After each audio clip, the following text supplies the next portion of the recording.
Ok. En esta segunda práctica haremos ejercicios sobre volumen y composición de los líquidos corporales. A continuación se dan datos que habrían podido obtenerse en el laboratorio y en una sala de hospital con tiempo y recursos suficientes. Los objetivos que persiguen estos ejercicios son: primero, demostrar algunos métodos para medir los volúmenes y la composición de líquidos corporales. 2. Practicar el método de balance metabólico y utilizarlo para sacar conclusiones sobre la composición de los líquidos corporales. Y 3. Ilustrar los fenómenos de equilibrio osmótico entre los diversos compartimentos líquidos corporales. Voy a proceder a plantear el concepto básico sobre el cual gira esta práctica. Y ese concepto básico es nuevamente el principio de dilución. Y sabemos entonces que nosotros podemos calcular el volumen de un sistema si conocemos la masa de un soluto que permanezca en ese sistema y lo dividimos entre la concentración.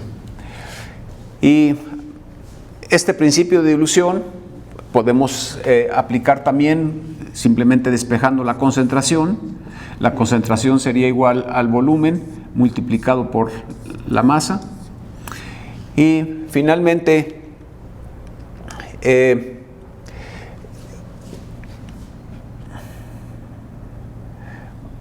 podríamos conocer la masa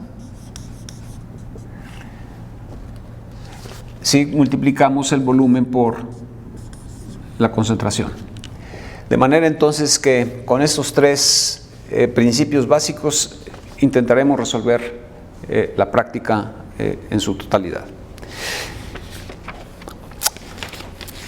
Bien, vamos directamente a la segunda página de la práctica, donde dice medición de volumen líquidos corporales. Y en principio lo que vamos a hacer es plantear cuál sería el volumen que estaríamos detectando a un individuo, a un hombre, al cual se le inyecta por vía intravenosa 5 mililitros de agua tritiada. Entonces, empezamos con este primer problema, y entonces dice, se le inyecta a un hombre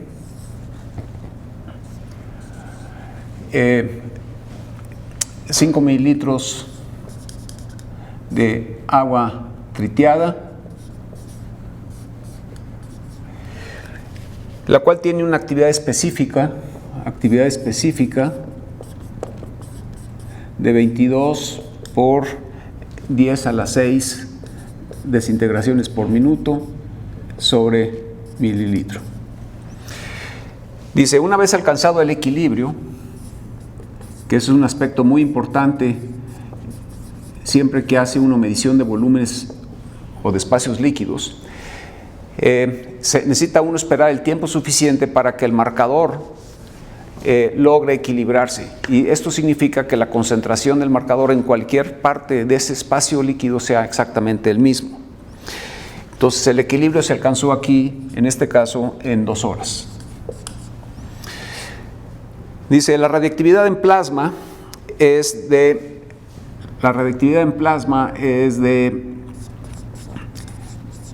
2500 desintegraciones por minuto sobre mililitro. Y durante este periodo de equilibrio se excretó por la orina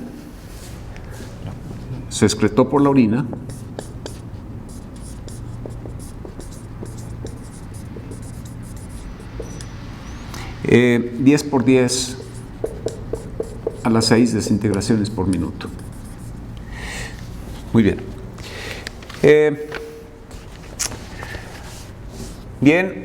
Lo primero que vamos a plantear es qué espacio líquido nos permite medir la distribución del agua tritiada.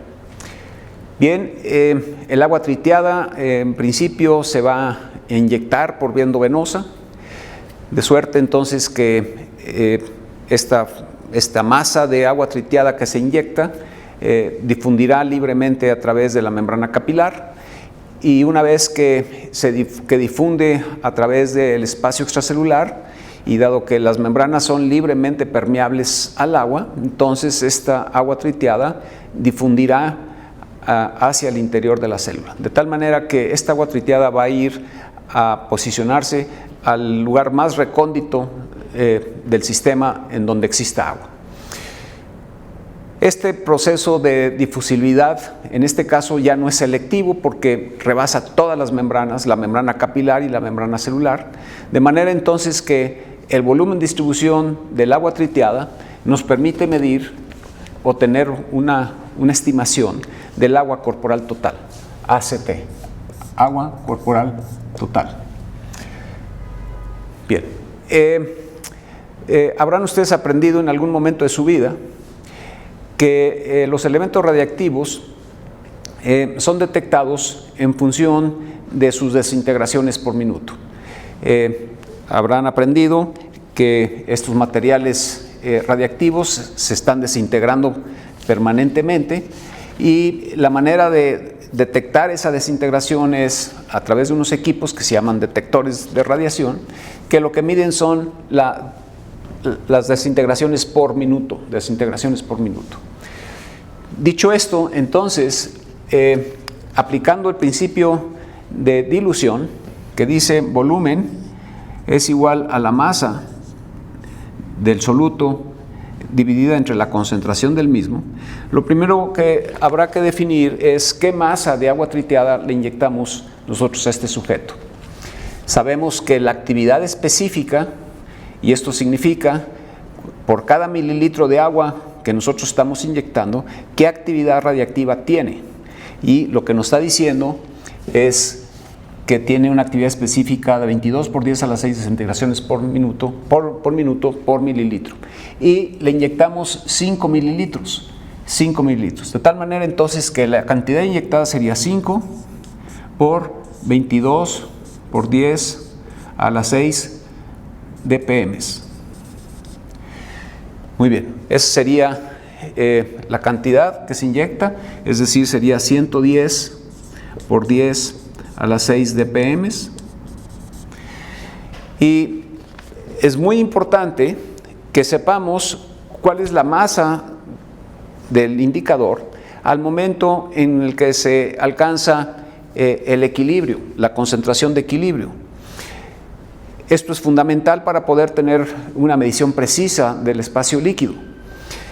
Y sabemos entonces que inyectamos 5 por 22 por 10 a la 6 desintegraciones por minuto, es decir, 110 por 10 a la 6 desintegraciones, pero en ese mismo tiempo, en estas 2 horas, se excretaron por la orina 10 por 10 a la 6 desintegraciones por minuto. Entonces, esa cantidad de 10 por 10 hay que restársela, 10 por 10 a la 6 desintegraciones por minuto, de manera que para el momento en que se alcanza el equilibrio, la concentración de equilibrio, dentro de este sujeto existe una masa de 100 por 10 a la 6 desintegraciones por minuto de agua tritiada. Bien, esa sería la masa para el momento en que se alcanza la concentración de equilibrio. Y nos dice aparte entonces que al equilibrio el plasma alcanza una concentración de 2500 desintegraciones por minuto, que puesto pues en potencias de 10 sería igual a 2.5 por 10 a la 3 desintegraciones por minuto sobre mililitro. Muy bien, haciendo las operaciones aquí, si dividimos 100 entre 25, pues serían 4, pero si es 100 entre 2.5, pues sería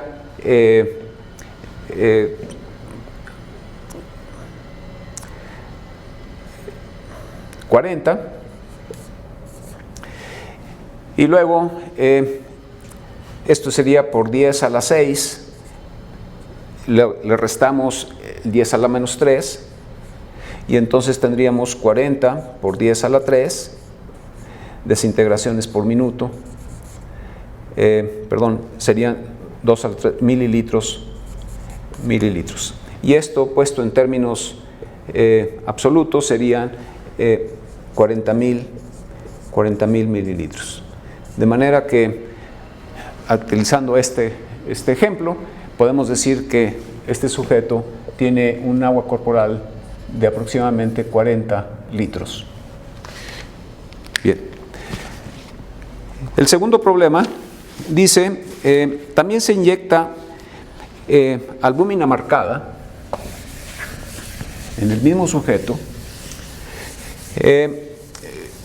marcada con yodo 125, que es otro isótopo radiactivo, en una masa de 1.200.000 desintegraciones por minuto. Esto es igual a 1.2 por 10 a la 6 dpm. Muy bien, y esto se inyecta albúmina marcada con yodo 125. Bien.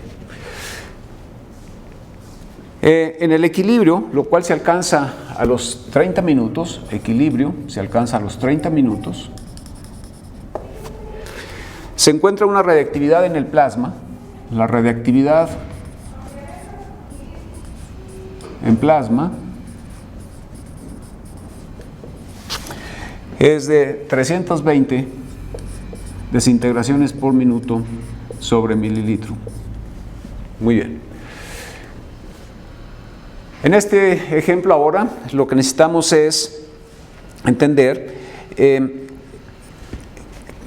espacio líquido podría estarse midiendo al evaluar el volumen de distribución de la albúmina marcada. Bien, la albúmina es inyectada por vía endovenosa y esta se va a distribuir en principio en el volumen plasmático, pero dado que la albúmina tiene un recambio relativamente lento con el espacio intersticial, en el tiempo en el que nosotros hacemos este estudio, que son 30 minutos, prácticamente muy poca albúmina va a abandonar dicho espacio vascular. De manera entonces que no quiero decir con esto que la albúmina no salga del espacio vascular. Lo que estoy intentando decir es que el recambio es muy lento. De hecho, se sabe que aproximadamente la mitad de la masa de albúmina que existe en el plasma sale del espacio vascular y vuelve a ingresar al espacio vascular a través del sistema linfático. Pero bien, si consideramos que son solamente 30 minutos los que se tarda este estudio para alcanzar el equilibrio, entonces podemos decir que en esencia la albúmina solamente se está distribuyendo en el espacio plasmático, que está evidentemente dentro del espacio vascular. De manera entonces que si de nuevo utilizamos nuestro principio de dilución, que dice Q es igual a M sobre concentración, entonces la masa de albúmina que tenemos para cuando se alcanza el equilibrio, pues sería 1.2 por 10 a la 6 desintegraciones por minuto, y tendríamos la concentración al equilibrio sería 3.2 por 10 a la 2.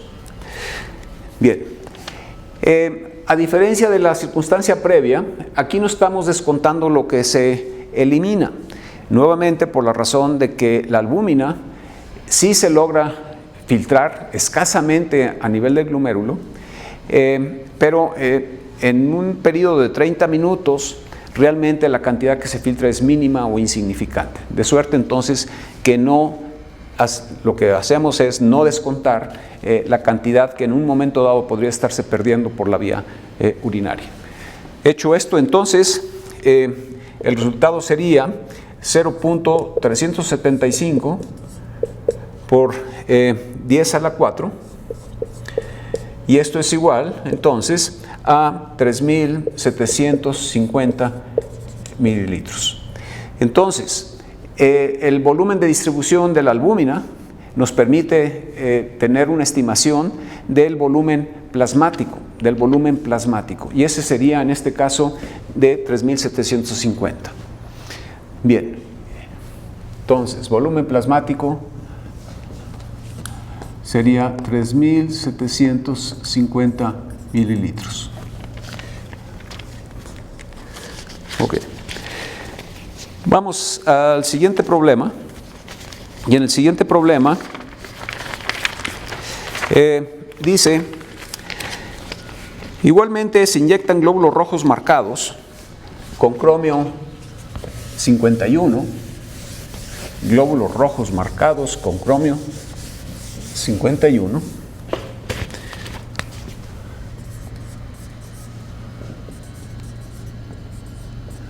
Ok. Con una actividad total de 2 millones de desintegraciones por minuto, es decir, 2 por 10 a la 6 dpm. Esa es la masa de glóbulos rojos marcados que se inyectan. Al alcanzar el equilibrio, que aproximadamente también es del orden de unos 30 minutos para alcanzar el equilibrio, la cuenta en 1 mililitro de sangre, es decir, la concentración de glóbulos rojos marcados, sería de 320 desintegraciones por minuto. Entonces, en plasma tendríamos una concentración de 320 desintegraciones por minuto. Muy bien. Bien,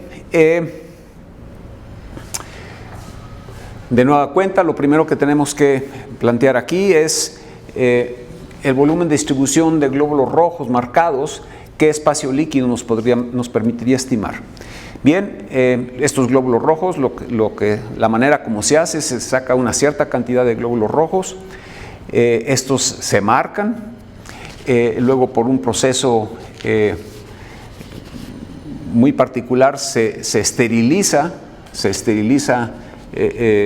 estos glóbulos rojos, y entonces se vuelven a introducir al sujeto, y entonces se les da un tiempo de equilibrio de 30 minutos, y después de los 30 minutos, cuando ya la concentración de glóbulos rojos marcados sea exactamente igual en cualquier parte del espacio, entonces se saca una muestra de sangre, y se mide cuál es la radiactividad en esa muestra. Bien, nuevamente partiendo del principio de dilución. Bueno, entonces, el glóbulo rojo sabemos que tiene una vida media de aproximadamente 120 días, de manera que en los 30 minutos que dura el estudio, la cantidad de glóbulos rojos que se van a destruir es realmente muy pequeño, y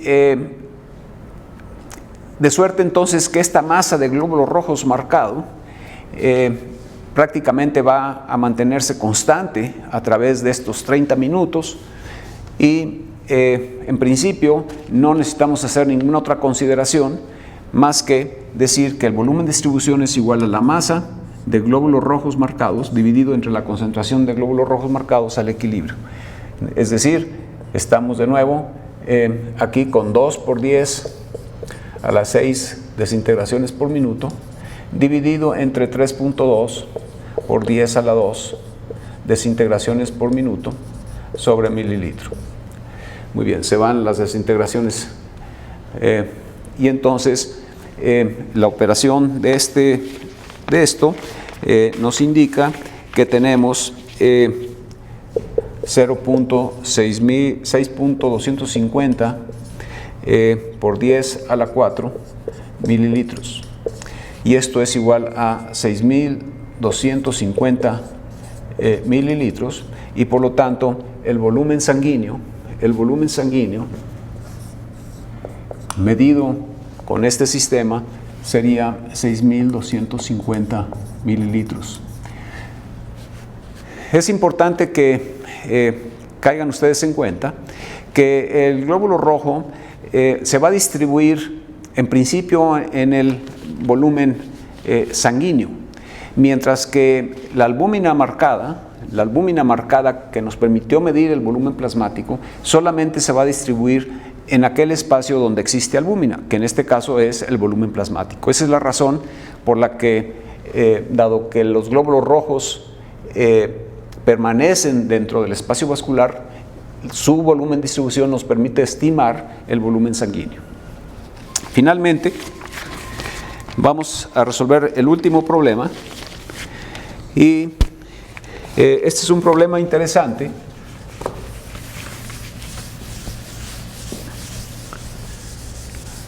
Que dice lo siguiente: por último, se inyecta por vía intravenosa en forma continua durante varias horas el polisacárido inulina.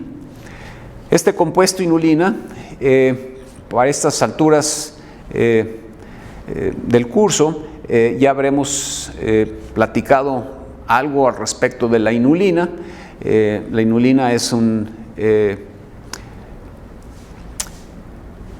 polímero de fructosa que es sacada de las alcachofas, que tiene un peso aproximadamente de unos 5.000 daltones, y que tiene como característica el hecho de que una vez que se inyecta la inulina, el único sitio por donde se elimina del cuerpo es por la vía urinaria. Bien, de manera entonces que haciendo uso de esta característica, entonces la inulina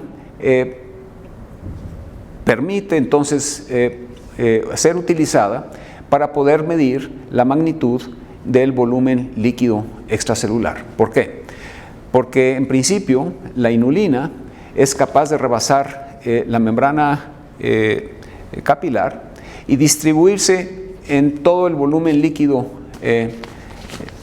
intersticial, pero no logra ingresar a las células.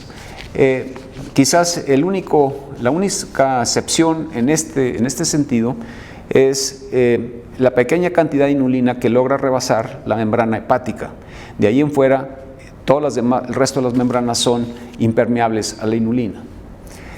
Entonces, dado que la inulina tiene este fenómeno, esta permeabilidad selectiva de poder rebasar la membrana capilar pero no introducirse a la membrana celular, es que nos permite medir el volumen extracelular. Bien, entonces se inyecta por vía intravenosa continua durante varias horas el polisacárido inulina. Como dice aquí, esta no se metaboliza ni se acumula en el cuerpo y se excreta total y exclusivamente por la orina. Voy a poner aquí, hacer una gráfica para dibujar cuál es el curso temporal de la concentración de inulina. Entonces, esto es tiempo, y aquí voy a poner la concentración de inulina en el plasma. Bien, antes la inulina es evidentemente un compuesto exógeno, de manera que antes de introducir inulina, pues la concentración de inulina en plasma es 0. Pero una vez que empezamos a inyectar la inulina de manera continua, entonces lo que vamos viendo es que la concentración plasmática de inulina va a ir subiendo, va a ir subiendo, va a ir subiendo, hasta que empieza a alcanzar prácticamente una condición de equilibrio. Esta cinética lenta de que va subiendo la concentración plasmática de inulina se alcanza hasta llegar a este punto de equilibrio en el cual ya se hace una meseta.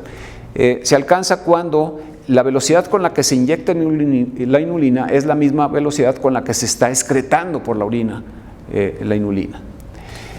Bien, cuando esto se sucede así, la concentración que se alcanza en el equilibrio, según lo que indica aquí, es de 20 miligramos en 100 mililitros. En 100 mililitros. Esa es la concentración de inulina que se alcanza en el plasma en este punto. Bien. Dice, en ese momento, una vez que se alcanza el equilibrio, es decir, en este punto, se vacía la vejiga y a partir de ahí, o de ese instante, se recoge toda la orina hasta que ya no sale más inulina por ella. Entonces, en este momento se le pide al sujeto, cuando está en este punto, que vacíe su vejiga, y a partir de ahí, de este punto, vamos a empezar a recoger toda la orina, toda su orina. Bien, y se recoge la orina. En este momento se suspende la infusión,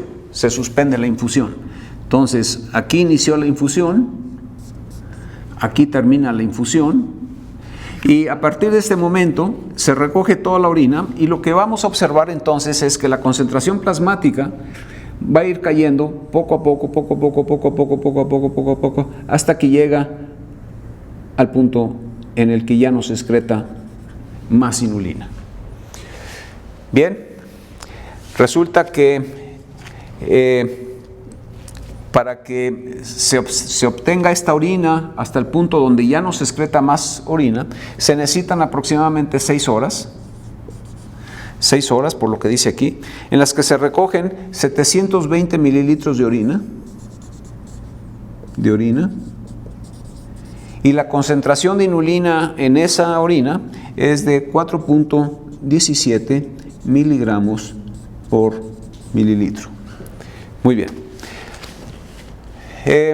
Espero que para ustedes sea claro entonces que toda esta masa de inulina que se está recogiendo a partir de que se termina la infusión tuvo que haber provenido de inulina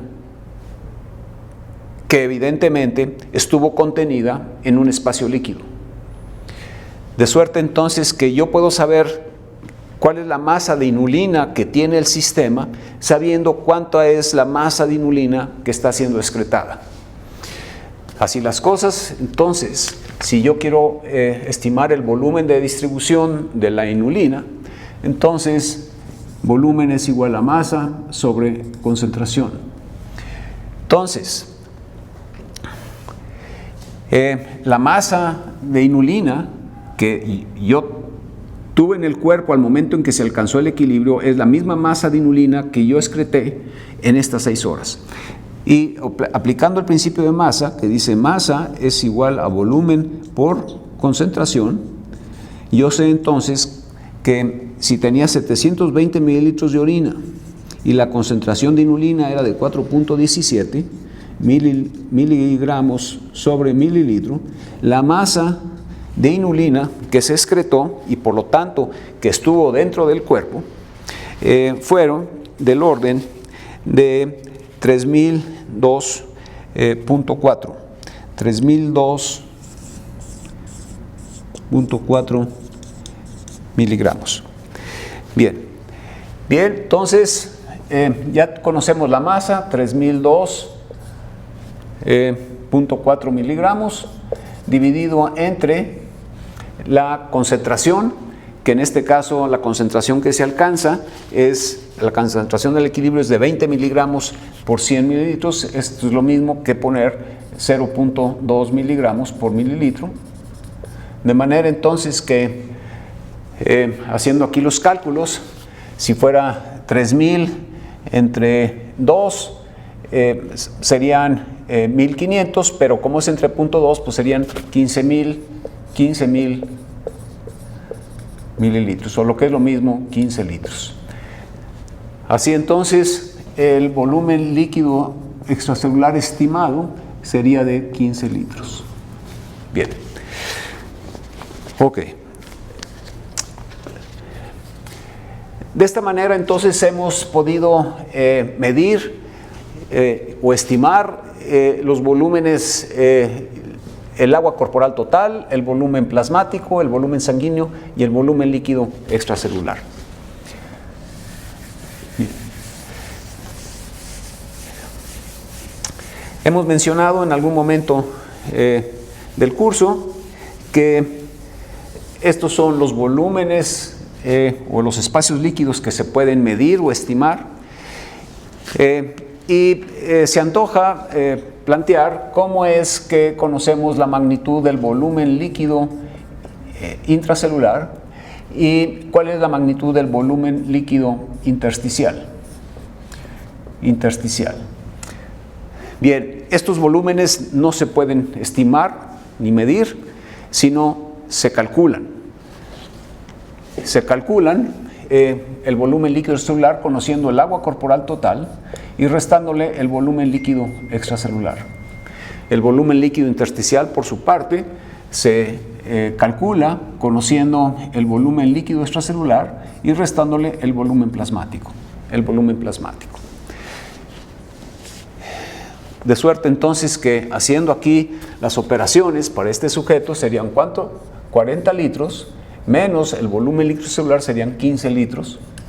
De manera entonces que el volumen líquido intracelular sería de 25 litros.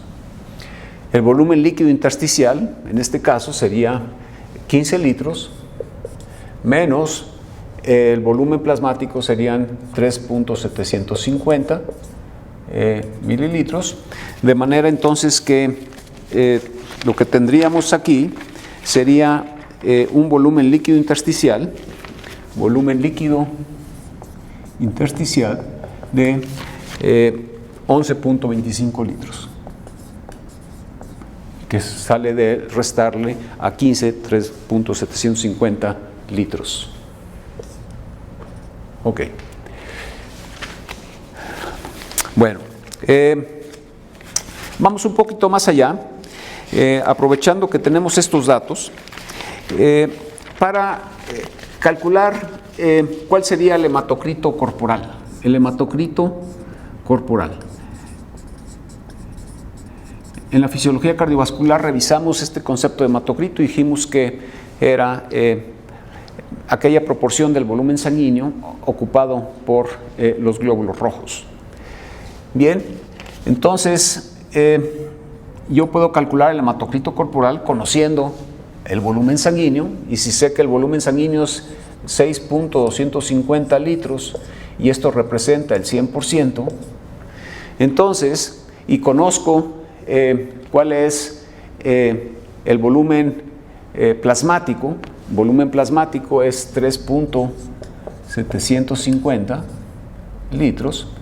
Entonces, aplicando esta regla de 3 simple directa, encuentro que esto es aproximadamente, la parte plasmática serían 60%.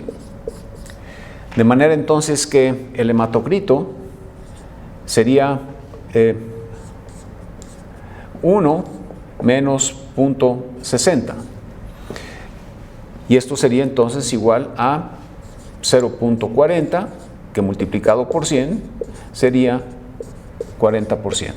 Entonces, este sujeto que tiene este volumen sanguíneo y tiene este volumen plasmático, tiene un hematocrito del 40%.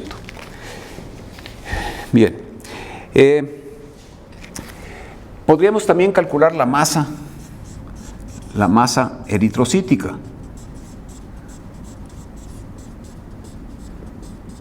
Sabiendo que el volumen sanguíneo está conformado por dos partes. Una es el volumen plasmático más el volumen de la masa eritrocítica.